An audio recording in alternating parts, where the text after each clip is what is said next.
Bonjour. Je commence, cette, je commence cette capsule par une remarque qui m'a été faite aujourd'hui avec un participant dans le cadre d'un coaching en négociation technique de vente. C'est une remarque que je trouve très pertinente et que je souhaiterais partager avec vous. La remarque, elle a été faite par rapport à la méthode de préparation des examens et par rapport à la notation. Et le participant m'avait fait comme remarque, m'avait dit, ou avait dit à tout le groupe, il avait fait comme remarque que lorsqu'une personne fait du copier-coller, ou lorsqu'une personne triche en général, elle perfectionne son texte, elle perfectionne sa réponse. Et en parallèle à cette réflexion, il y avait une question, est-ce que, madame, en tant qu'intervenante, est-ce que vous arrivez à repérer les personnes? Est-ce que d'abord vous adhérez à cette thèse, la thèse que ces personnes-là, ils perfectionnent leur triche? Et la deuxième question, est-ce que vous arrivez à repérer ces gens-là? Ma réponse, elle était toute simple. Elle était toute simple. D'abord avec l'Internet, on a remarqué,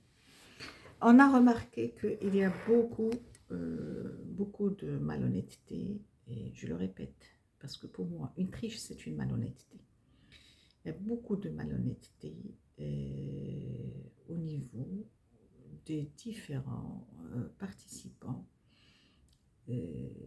à une formation donnée pendant la période de l'évaluation, au niveau des différents étudiants, et j'en passe. Avec la montée c'est-à-dire avec le développement de la digitalisation, il y a une facilité incroyable à avoir l'information et une facilité incroyable à recopier texto ce qui est publié sur les différents moteurs de recherche. Et le problème, il est posé. Pour répondre à cette personne, moi je dis que c'est très simple. Un enseignant, un animateur, un formateur, de par la pratique de cette fonction sur plusieurs années, il peut facilement repérer les éléments qui trichent. Ça, c'est clair. C'est clair, c'est évident même. On peut facilement savoir, est-ce que la copie qu'on a en face de nous, est-ce qu'elle reflète l'image de l'étudiant? Ça, c'est le premier point. Le deuxième point, et c'est là où vraiment j'insiste sur, c'est-à-dire des actions à mener c'est-à-dire auprès des différents formateurs, auprès des différents enseignants, des actions à mener pour limiter au maximum les dégâts, entre deux guillemets, et pour sensibiliser, soit directement ou indirectement, à ces pratiques qui, tôt ou tard, ne vont pas servir l'étudiant. Moi, je pars d'un principe.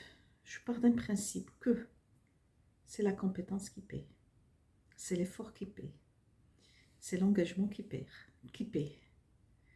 Lorsque je suis face à des responsables qui viennent pour préparer des diplômes en formation continue, je préfère mettre, c'est-à-dire à travers ma démarche pédagogique, mettre beaucoup l'accent sur l'aspect pratique pour voir d'abord la personne en tant que telle, pour pouvoir l'évaluer. Et je complète par des examens qui sont obligatoires parce qu'il y a il y a des règles à respecter, il y a des normes à respecter, tant au niveau universitaire qu'au niveau de la formation continue. Donc, on ne peut pas ne pas faire d'évaluation. Ça, c'est le premier point. Le deuxième point, on sensibilise les gens, on leur fait montrer. D'ailleurs, toute correction, tout participant a droit à voir sa copie, il a droit à ce qu'il remette en cause une évaluation lorsqu'il n'est pas d'accord, il a droit à poser des questions par rapport à la notation. Donc, je m'inscris dans une dynamique généralement de communication sur la copie de l'examen et je m'inscris sur une dynamique d'informer la personne sur ses pratiques qui, moi, je le répète, je le dis, je le répète, malheureusement, ils peuvent arranger la personne, ils peuvent aider la personne à réussir, mais ça va être du momentané. Ça ne va pas être, c'est-à-dire, ça ne va pas être sur le long terme et on peut facilement détecter le niveau de la personne une fois dans l'entreprise. On peut savoir cette personne-là, comment elle fonctionne. Et là, j'enchaîne, je fais une transition avec l'entreprise. Les problèmes qu'on vit dans les formations continues, même dans les formations universitaires supérieures et dans les formations au niveau des grandes écoles, c'est ça, c'est-à-dire on va les retrouver, elles se reflètent après, ou là, elles s'inscrivent dans une continuité une fois la personne, une fois les diplômes, ils sont dans l'entreprise.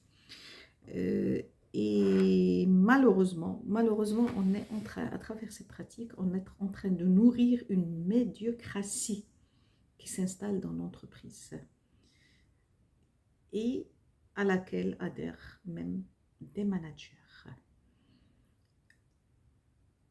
Est-ce que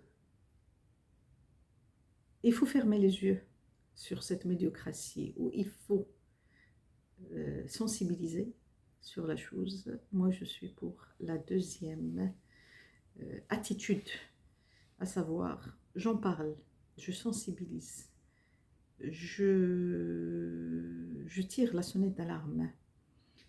Je me rappelle que lorsque j'occupais le poste de rédactrice en chef de la revue de Banque et Entreprise, c'était vers les années de 1989 jusqu'à 94, fin 94, et le poste de rédactrice en chef de la revue de l'étudiant marocain, je me rappelle que j'avais tiré à travers la sonnette d'alarme avec quelques auteurs qu'on avait dans l'entreprise, c'est-à-dire dans les deux revues, on avait tiré la sonnette d'alarme sur toute la problématique du niveau des diplômés qui sont formés, qui étaient formés par les universités et par certaines grandes écoles qui se lançaient à l'époque. C'est-à-dire, on a commencé à voir le secteur privé, grandes écoles s'installer au Maroc et se développer que vers 1990-91 jusqu'à 1995.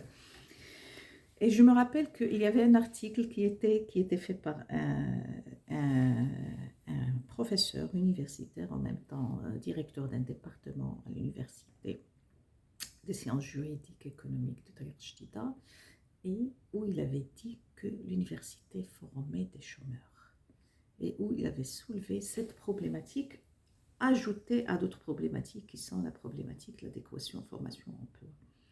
Ça n'a pas plu.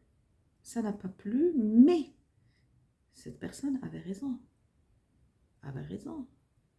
Et la preuve, c'est qu'après une décennie à peu près, on a commencé à développer les masters. On a commencé à ouvrir l'université sur l'entreprise. Mais malgré tout, est-ce que cette ouverture se fait dans les règles de l'art? Jusqu'à quelle limite l'entreprise intervient dans les programmes qui sont prodigués au niveau de l'université et jusqu'à quelle limite il y a communication entre les responsables de l'entreprise concernés par les formations continues ou la formation continue de certains de leurs collaborateurs? Est-ce qu'il y a une véritable communication avec les responsables, que ce soit des masters ou que ce soit des doctorats, au niveau des universités? C'est une question parmi d'autres et qui forcément, si il y a un travail en étroite collaboration entre l'université et l'entreprise, on va avoir des diplômés beaucoup plus responsables, des diplômés beaucoup plus honnêtes, des diplômés beaucoup plus engagés.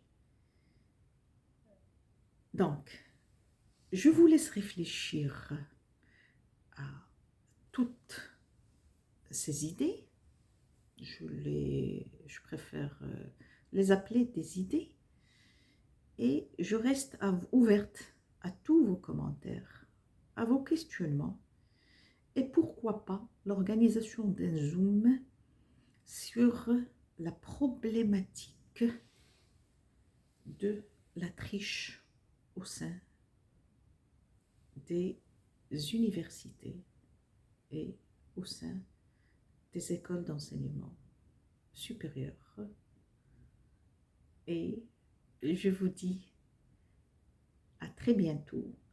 J'attends votre abonnement au niveau de ma chaîne La Brève de Bouchara Moufti Z. Bye, come and kosh.